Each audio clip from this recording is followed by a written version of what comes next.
Shalom. 62వ కీర్తన 6వ వచనము. Psalm 62:6. ఆయనే నా ఆశ్రయదుర్గము, నా రక్షణాధారము, నా ఎత్తైన కోట ఆయనే, నేను కదిలింపబడను.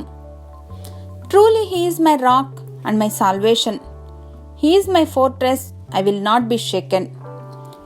దేవుని మనకు ఆశ్రయంగా చేసుకున్నామంటే అది అత్యంత సురక్షితమైనటువంటి స్థానం.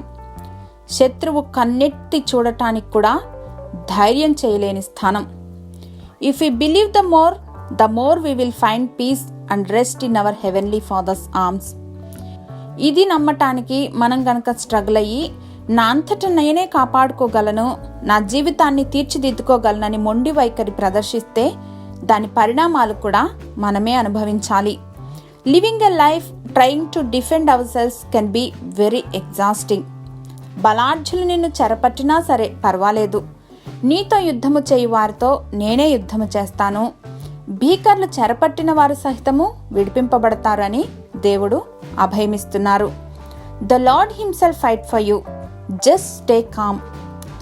సర్వ సైన్యములకు అధిపతియగు మా ప్రియ పరలోకపు తండ్రి, ఏ సమయమందైనా మా దాగుచోటు మీరని, సమయోచితమైనటువంటి సహాయము మీరై మమ్మల్ని ఆదుకోవటానికి మీ రెక్కల నీడను మాకు ఆశ్రయం కల్పించారనేటువంటి జ్ఞానమును తెలుసుకోగలిగినటువంటి కృపను అనుగ్రహించమని యేసు నామంలో ప్రార్థించి పొందుకొని మా ప్రియ పరలోకపు తండ్రి.